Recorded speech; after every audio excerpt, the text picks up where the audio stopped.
आज मी शाकाहारी थाळी बनवते ती सुद्धा कांदा लसूण विरहित. कारण आज संकष्टी आहे तर संकष्टी विशेष मोदक थाळी बनवलेली आहे आज मी. पहिल्यांदा इथे मी एक कुकरचा डबा घेतलाय. वरणासाठी डाळ काढून घेतेय. तर तूर डाळ अर्धी वाटी आणि मूग डाळ अर्धी वाटी घेतलेली आहे. हे दोन्ही डाळी मी स्वच्छ अशा धुवून घेतल्यात आणि त्याच्यामध्ये पाणी घालून घेतलंय. आतमध्ये हळद घालतेय इथे आणि मीठ घालून घेतेय. हा डबा मी बाजूला ठेवतेय. आता मी 1 वाटी तांदूळ घेतलेत. हे स्वच्छ धुवून घेतेय. आणि आतमध्ये मी इथे 2 वाट्या पाणी घालतेय. 1 वाटी तांदळासाठी 2 वाट्या पाणी घालून घेतेय. लगेचच माझा भात पण बनवून तयार होणार एकाच कुकरमध्ये. हा पण डबा मी बाजूला ठेवतेय. त्याच्यानंतर मी बटाट्याची भाजी बनवणार आहे. तर बटाट्याच्या भाजीसाठी इथे बटाटे घेतले, ते स्वच्छ धुवून घेतले आणि हे उकडून घेणार आहे. त्यानंतर इथे डब्यामध्ये 1 वाटी तांदळाचं पीठ घेतलेलं आहे. आतमध्ये थोडंसं मीठ घालून घेतलंय आणि पाणी घालून हे पीठ मळून घेतेय. थोडंसं असं मऊसरच मळणार आहे हे पीठ. हे बघा इथे पीठ मळून झालेलं आहे. आता हा डबासुद्धा मी कुकरमध्ये लावणार आहे. हे सगळे डबे आतमध्ये घालून घेते कुकरमध्ये आणि सगळ्यात वर पिठाचा डबा ठेवलेला आहे झाकण ठेवून आणि ह्याला 3 शिट्ट्या काढून घेणार आहे कुकरला. 3 शिट्ट्या झाल्यानंतर इथे मी गॅस बंद केलेला आहे आणि थंड झाल्यानंतर म्हणजे वाफ पूर्ण गेल्यानंतर कुकर उघडून घेतलाय. ते सगळे डबे मी बाहेर काढून घेते. डाळसुद्धा मस्त शिजलेली आहे वरणाची. त्याच्यानंतर भात तयार झालाय. त्याच्यावर झाकण ठेवून असंच बाजूला ठेवून देणार. ज्यावेळी जेवायचं असेल ना त्यावेळी पुन्हा गरम करता येतो. कुकरमध्ये ठेवून फक्त वाफ काढायची. मग एकदम गरम गरम असा भात होतो. आणि हे जे पीठ आहे हे पीठ मी मोडून छान व्यवस्थित असं मळून घेते. गरम गरम असतानाच पीठ मळून घ्यायचं आहे. थोडं थोडं पाणी घालायचं आणि मळायचं. एकदम मऊसूत असं मळून घ्यायचं हे.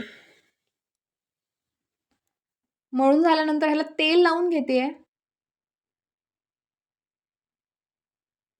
छान असं पीठ माझं मळून झालेलं आहे. त्याच्यानंतर एक कढई घेतली आहे. कढईमध्ये तूप घालून घेतलंय.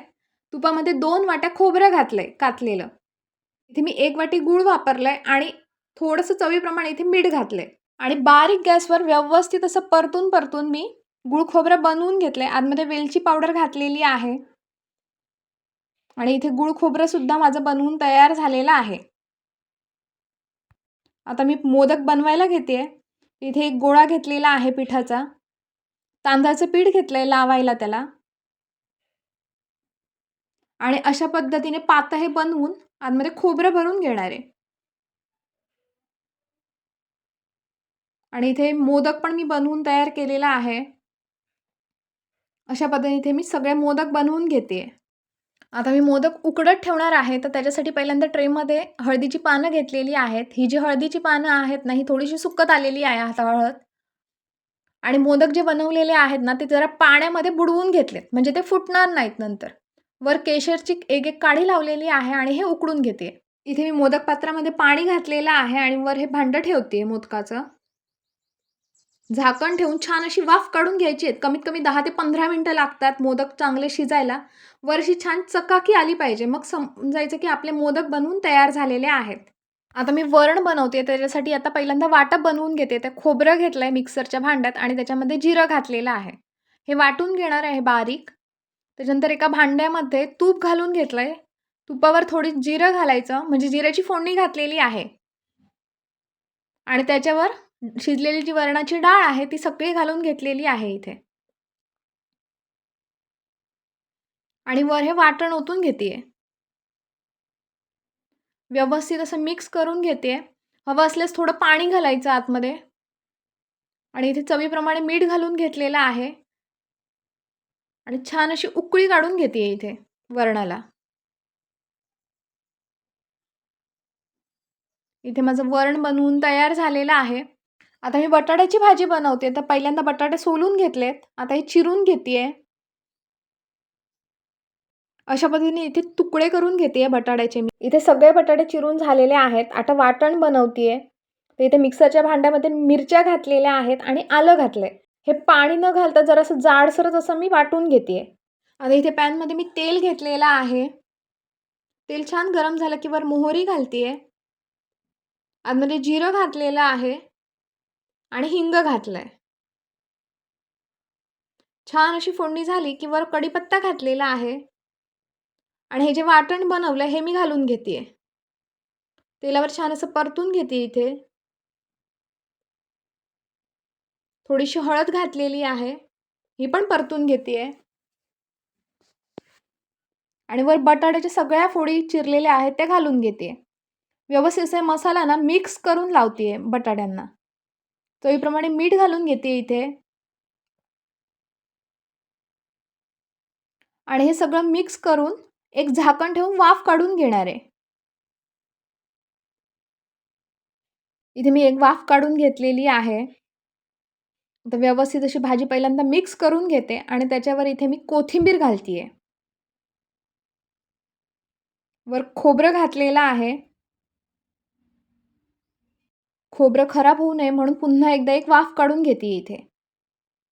भाजी व्यवस्थितपणे मिक्स केलेली आहे आणि इथे माझी बटाट्याची भाजीसुद्धा बनवून तयार झालेली आहे. आता मी इथे केळ्याची कापं बनवते तर केळ्याच्या कापांसाठी पहिल्यांदा केळं सोलून घेते आणि अशी गोल कापं काढून घेतलेली आहेत इथे. उभी पण काढली जातात पण मी गोल काढते. चवीप्रमाणे मीठ घालून घेतलंय कापांना. हळद घालतीये. इथे मिरची पावडर घातलेली आहे. मिक्स करून घेते व्यवस्थित अशी. त्याच्यानंतर इथे आगळ घेतलेला आहे मी 1 चमचा. हा पण कापांना व्यवस्थित असं लावून घेणार आहे. आगळ घातला ना की आंबट, तिखट अशी छान अशी कापं लागतात. त्यानंतर रवा घेतलेला आहे एकदम बारीक. आतमध्ये मीठ घालून घेतलंय आणि सगळ्या कापांना व्यवस्थित असा रवा दोन्ही बाजूंनी लावून घेतलाय. तेल गरम करायचं आणि त्याच्यामध्ये कापं सोडून घ्यायची. वर झाकण ठेवून शिजवून घेते ही. एका साईडने भाजली की व्यवस्थित अशी इथे परतून घेतलेली आहेत मी.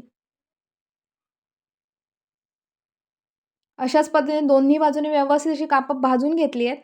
आता एका जाळीवर काढून घेतली आहे. जाळीवर काढली की काय होतं, एक्स्ट्राचं जे तेल असतं ना, ते सगळं खाली निघून जातं. आता इथे मी ताक बनवून घेते. तर ताकासाठी इथे मी दही घेतलेलं आहे. हे साईचं दही आहे आणि हे मिक्सरमध्ये फिरवून घेतलेलं आहे. रवीने थोडं घुसळून घेणार. आतमध्ये पाणी घालून घेतलं आणि घुसळून घेते. सगळं लोणी काढून घेणार आहे हे वरचं. आणि ह्या ताकामध्ये इथे मी मीठ घातलेलं आहे, मिरच्या घातल्या आहेत. त्याच्यानंतर कोथिंबीर घातली आहे आणि हिंग घातला आहे. आणि व्यवस्थित असे ढवळून घेते आणि इथे माझं ताक पण तयार झालेलं आहे. पूर्ण थाळी माझी बनवून तयार झालेली आहे इथे. गरमागरम असे मोदक, बटाट्याची भाजी, ताक, त्याच्यानंतर वरण भात आणि कापं केळ्याची. तर आजचा मेनू तुम्हाला कसा वाटला मला नक्की कमेंट करून सांगा. खाली हाईप बटन दिलेलं आहे त्याच्यावर सुद्धा क्लिक करा. आणि असाच मस्त मस्त खावा, सुशेगात रवा. माझ्या व्हिडिओ लाईक आणि शेअर करा आणि माझ्या चॅनलला सबस्क्राईब करा. Thank you.